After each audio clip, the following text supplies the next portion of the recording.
नमस्कार। आज हम हिस्ट्री के थर्ड चैप्टर को पढ़ेंगे।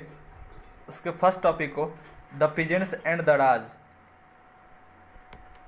हम इसमें पहले ये जान लेते हैं कि आखिर ब्रिटिश गवर्नमेंट को इंडिया के लिए नए एक्ट को क्यों लाना पड़ा या कुछ एडमिनिस्ट्रेटिव रिफॉर्म क्यों करना पड़ा। ऐसा क्या कारण रहा था कि वो कंपनी के कामों को अपने अंदर लेना चाहता था। जानते हैं इसमें। ईस्ट इंडिया कंपनी का अधिकार और नियंत्रण 1765 तक बंगाल पर हो गया था और बंगाल में ये डुअल रूल के अंतर्गत शासन करते थे। इसमें मतलब इसका मतलब द्वैत शासन, जिसमें बंगाल के नवाब और उसके प्रशासक या ऑफिसर जनता के प्रति जवाबदेह थे। जनता में जो काम हो रहा है, जनता के लिए जो काम हो रहा है, उसकी जवाबदेही नवाब की थी, लेकिन अधिकार इस नवाब के पास नहीं था। वो कोई भी काम अपने निर्णय से नहीं कर सकते थे, जबकि कंपनी के पास अधिकार तो था लेकिन जवाबदेही नहीं थी। यदि कोई घटना घट रहा हो बंगाल के अंदर तो उसके लिए जवाबदेह नवाब होते थे, न कि कंपनी।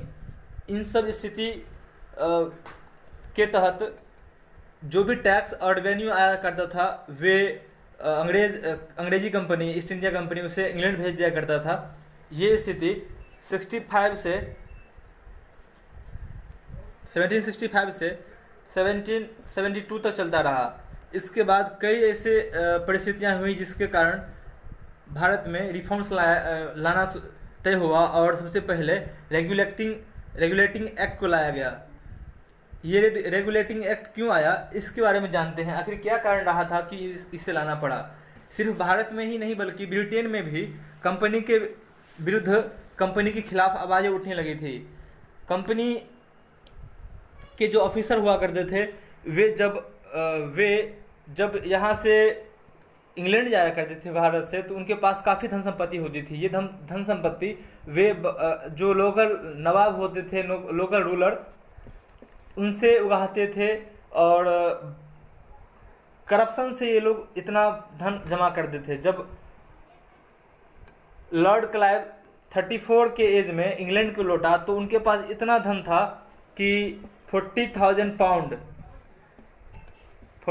पाउंड का पर मंथ सैलरी ये पा सकते थे। उनके पास इतना धन था जितना वो लेके गए थे भारत से। इसमें जो इंडियन एडमिनिस्ट्रेटर थे वे भी करप्ट थे, लेकिन सबसे अधिक फायदा ब्रिटिश ऑफिसर को हुआ करता था। इसका एक और जब ये अधिकारी अपने देश इंग्लैंड को जाते थे तो इनके आसपास वाले जो अदर ट्रेडमैन थे, जो दूसरे बिजनेसमैन थे और ट्रेडर कंपनी थी, वे जेलस हुआ करते थे, इनसे जला करते थे। इनको इस बात का दुख था कि हम क्यों नहीं ईस्टर्न कंट्री के साथ व्यापार कर पा रहे हैं या फिर भारत के साथ व्यापार कर पा रहे हैं। जब आप पिछले चैप्टर में पढ़े थे कि सिर्फ और सिर्फ ईस्ट इंडिया कंपनी को ही भारत और पूर्वी देशों के साथ व्यापार करने की अनुमति प्राप्त थी, बाकी किसी को नहीं। तो इससे ईस्ट इंडिया कंपनी को ये आधिपत्य स्थापित हो गया था कि ये सिर्फ और सिर्फ यही व्यापार कर सकते हैं भारत और पूर्वी देशों के साथ।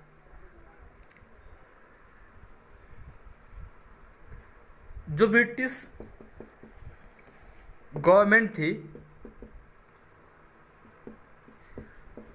और वहाँ का जो पार्लियामेंट था, उस पार्लियामेंट के कुछ मेंबर भी इस बात से काफ़ी खफा थे कि ईस्ट इंडिया कंपनी सिर्फ और सिर्फ अपने लिए ही धन इकट्ठा कर रही है। उन लोगों का मानना था कि जो ईस्ट इंडिया कंपनी भारत से रेवेन्यू के तौर पे इंग्लैंड धन भेज रही है, उसका एक खास हिस्सा सरकार को खजाने में भी दिया जाए ताकि ब्रिटेन के लोगों के ऊपर टैक्स का बोझ कम हो और वे अपने जीवन को ठीक से जी पाएँ।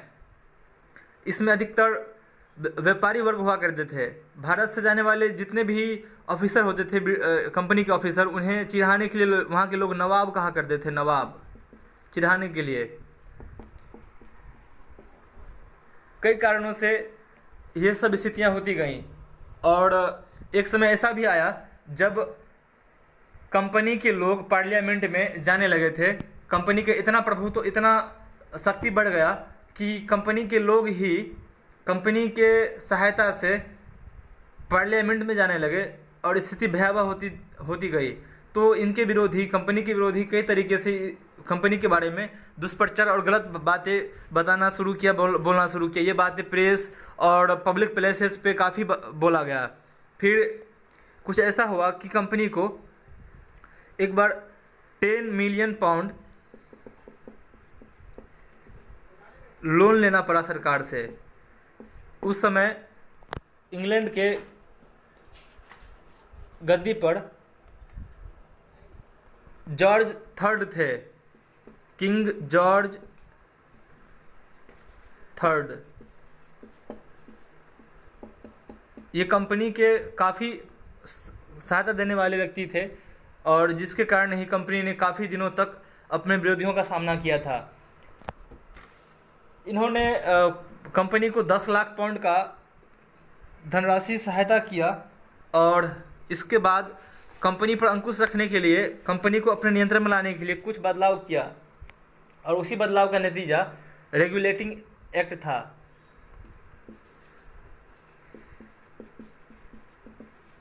ये 1773 में ब्रिटिश पार्लियामेंट में ये बिल पास हुआ था।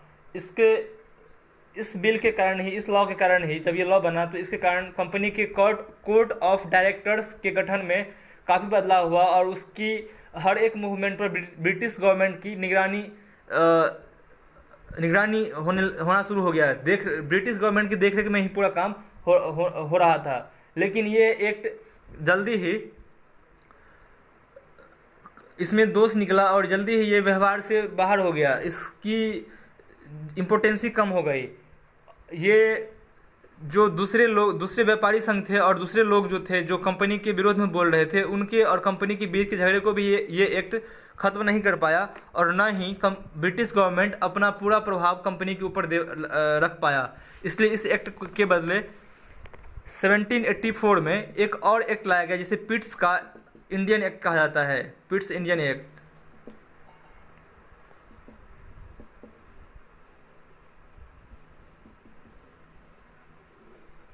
ये 1784 में लाया गया। इस एक्ट के तहत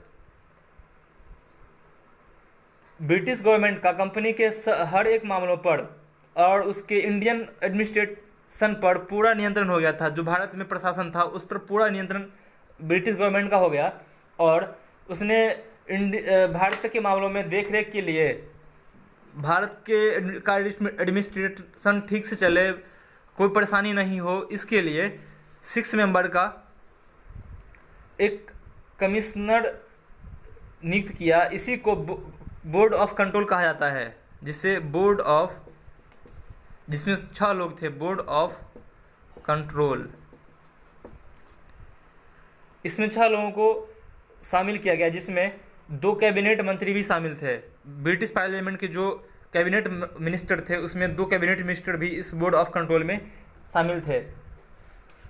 अब कोर्ट ऑफ डायरेक्टर्स और भारत सरकार के हर एक काम को इसी बोर्ड के द्वारा चलाया जाता था। वो जो भी फैसला लेना हो, इस बोर्ड के सदस्य ही, इस बोर्ड के मेंबर ही वो फैसला ले सकते थे भारत के मामलों में। इस कानून ने, ये जो लॉ आया, इस लॉ ने भारत के शासन को गवर्नर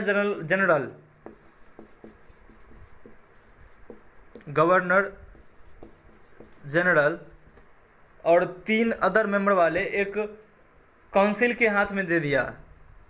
गवर्नर जनरल के अलावा 3 और मेंबर थे। इस काउंसिल के हाथों में दे दिया और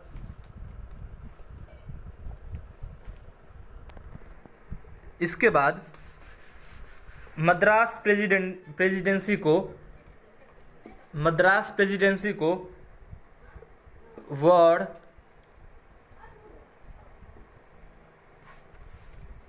पॉलिटिकली कोई भी निर्णय लेना हो या फिर कूटनीति का हो, या फिर रेवेन्यू का हो, इन सब मामलों में बंगाल के अधीन कर दिया। मतलब ये बंगाल के अंदर में ही रह के ये सब काम मद्रास प्रेसिडेंसी के ऑफिसर कर सकते थे। इस कानून के साथ इंडिया में ब्रिटिश ने विक्ट्री का एक नया एज कह सकते हैं, एक नया एज को स्टार्ट किया। और ये लगभग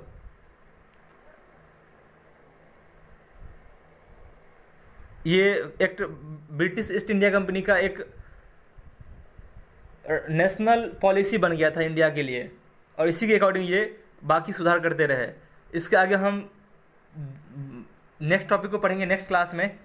हमें कई तरह के रेवेन्यू और जो पीजेंट से रिलेटेड बातें हैं उसको पढ़ना होगा, जैसे रैयतवाड़ी सिस्टम है, महलवाड़ी सिस्टम है, इन सब सिस्टम को हमें पढ़ना पड़ेगा। ये नेक्स्ट क्लास में देखेंगे। इसका ये एक बेस था कि आखिर लॉ एंड ऑर्डर को क्यों लाया गया, ब्रिटिश गवर्नमेंट के अंदर ही क्यों रखा गया था, क्या कारण था, उसको हम लोग जाने। धन्यवाद।